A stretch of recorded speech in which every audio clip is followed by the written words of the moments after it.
Hello friends, and welcome back to Stories About Entitled People. Let's start our video with a story about a horrible boss that our OP had a fight with. But before we begin, don't forget to subscribe to our channel if you're new here and turn on notifications so you don't miss a new video every single day. Evil boss lady fired me and didn't give my last check for a month. I got a job as an EMT after a 6-month community college training course. I was woefully unqualified, I barely knew the basics, but the teacher kept saying, "Don't worry, the new job will train you when you're hired." I got hired at an ambulance transport place that just took people to dialysis and things like that, not emergency services. But there was no training. I was told to figure it out myself, etc. I didn't know what I was doing, and I quickly realized this wasn't a fit, but I continued to try. On day 4, I was let go. I'd worked 4 days total. I signed a paper with reasons they were firing me, all of which I agreed with, so I signed. I asked if they had my check ready. The man who was doing the paperwork said they didn't, but they'd send it to me. Not exactly legal, but okay. I waited and waited. No check. I called to see where it was. I knew they were supposed to get that to me pretty quick by law. I called a few times to see where it was. The boss lady was so rude, hanging up on me, not taking calls. When I did get someone, they'd say, "We'll mail it." I started researching labor laws because it was getting ridiculous. That's when I found out they have to give me a day's pay for every day my check is late, which was $150. So I stopped calling and started waiting. I finally got a check, but it was a payroll check. And it turns out I'd worked 2 days in one pay period and 2 on the next one. So I called again to tell them and got yelled at by the boss lady. Waited another 2 weeks, got my last check, and filed my claim with the labor board for not getting my final paycheck in the time allowed by law. It had been about a month by then. First meeting was a mediation where we tried to settle. Boss lady wasn't having it. She kept saying she didn't owe me anything, and her offer was $500. She said this was all a setup by me. I knew they owed me closer to $3,000, and she didn't have a leg to stand on, so I refused. She stomped out and said I'd be hearing from her lawyer. Next, we went before the labor judge. This time, evil boss had done her research. Every excuse an employer can use for not paying me the last check she used. She said I moved. She said I never tried to call them, that they tried to call me numerous times. She said they tried to call me to get my address, but my number was changed. She said her husband was a cop and she was an honest person and I was a liar and did all this intentionally. She said I purposefully didn't clock in and the times were messed up. She also claimed a ton of reasons why I was fired. She claimed I almost killed one of the patients, none of which were listed on the paper they made me sign, and the judge called her out on that. I went home, printed my phone records, and highlighted all the calls, letter from my landlord saying I hadn't moved, etc., and took it back to the labor board and dropped it off. I didn't get to see the judge again, so I don't know if the judge ever saw it, but I did win the case. Plus, the judge added 4 days because the last check was sent on a Friday before a 3-day weekend. I was only supposed to be paid until the postmark date, but I got paid till the following Tuesday, over $3,000. Also, the evil lady wasn't paying the ambulance drivers double overtime after 12 hours, so I let that slip while I was in the mediator's office, and she said she'd look into it. I hope they did. Good on you. Companies that can't get the little stuff right have no business doing any big stuff either. And our second story.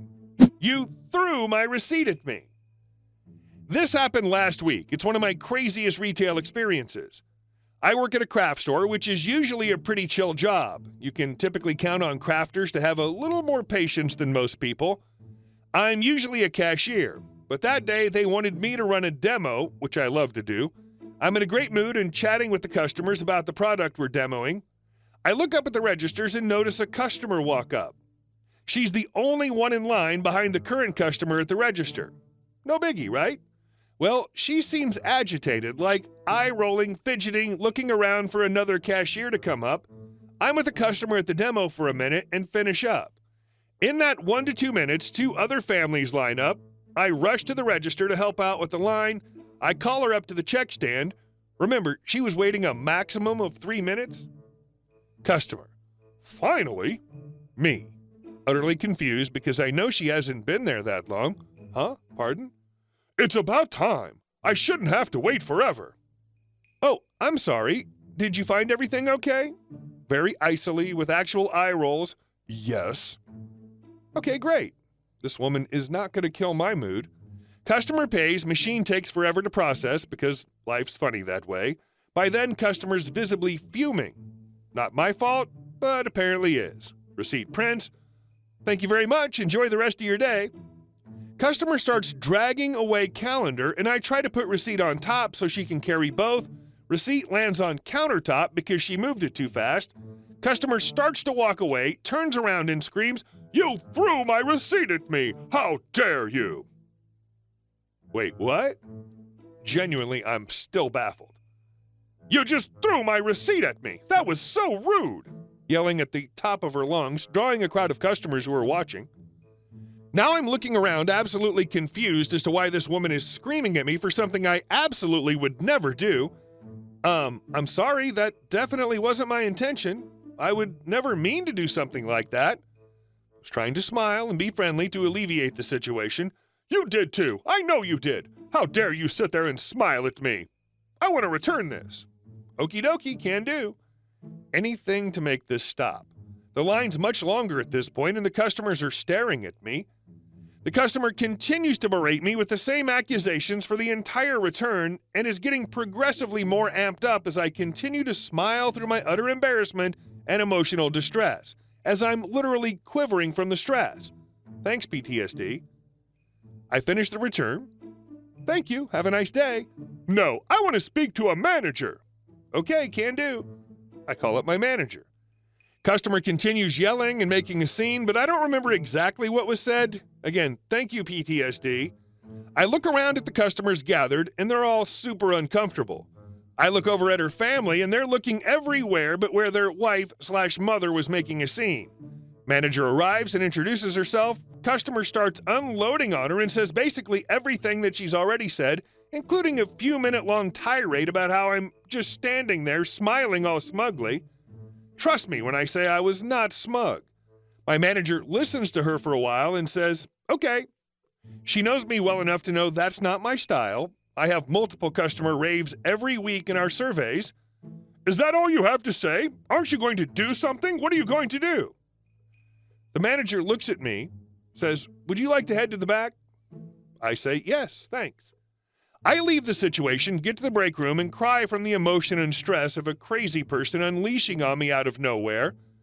After about 5 minutes, I've calmed down and cleaned my face up. I ask if I can go back to the demo, and I do. For the next hour, I had customers come up and apologize for her behavior and applaud me on how I handled the situation. And our next story. A quick cinema revenge. A long time ago, I was at a cinema with friends. Not sure what we were watching, but it's not really important to the story. At some point, a girl behind me put her feet up on the back of my chair, which is pretty rude on its own, but she was also kicking at times, which was really putting me off. I asked her if she could take her feet off my seat and was greeted with a, "If you don't like it, move to another seat." Now, I'd already tried to ignore it and just let it slide, but once I heard these words, I saw red. "Move seat," she says. "Fine, I will." So I got up, left my friends, took off my shoes, sat behind her, and put my feet up. My feet were particularly smelly this day as well, to the point of even starting to bother me. I kicked a bit as she had, and not long after she turned back to me to say, "Are you serious?" So I answered her in the same fashion she did to me. She got up with her friends and moved, and I joined my friends right after. And our last story. Sure, we can try to make money on gas. This really wasn't a gas war, but the convenience store I managed was in the country a couple miles from one that was right off the freeway. They dictated the price, and it really didn't matter what my prices were, but I had to keep my price even or a couple cents lower than them to keep customers walking into my store. A little background. I was the grocery department manager in a large supermarket for this company. I got offered the job at this convenience store because my bosses knew I was getting antsy. At the time, the company only owned 4 supermarkets, and they told me that they weren't looking to open any others. In the next 2 years, they opened 4 more supermarkets. In other words, this was my shot at managing a store, plus it was a couple miles from where I grew up. I was hesitant about taking the job, but whenever they offered you a promotion, you took it, because if you didn't, you'd never be offered one again. Moving from a large supermarket and ordering product by the pallet to a small store and ordering it by the half case was going to take a lot to get used to. Eventually, I was finding my footing by hit or miss, learn from my mistakes. One thing I had to learn about gas pricing was how willing people were to travel miles to save a cent or two on a gallon of gas. Even my own dad, who lived 2 miles from me, wouldn't get gas at my store if I was higher. I had to keep a constant watch on the other gas station to make sure my prices were in line with theirs. I did this mostly by driving there when I took deposits into town. Most of the time, I was keeping my price 1 penny below theirs. My store's owner didn't like this, though. I kept convincing him that keeping my price in tune with other stations was important to the rest of the store.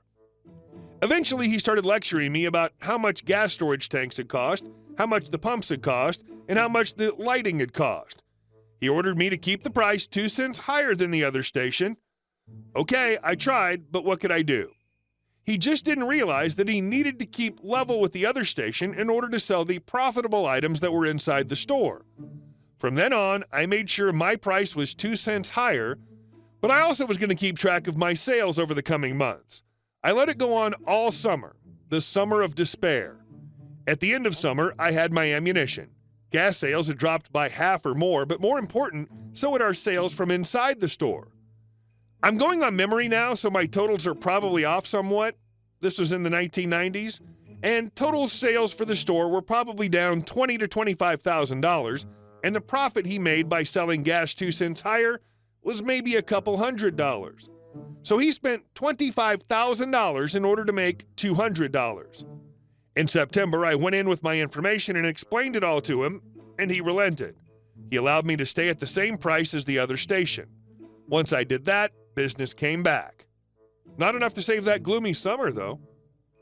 Hey guys, thank you all for watching the video. I'll see you in the next one.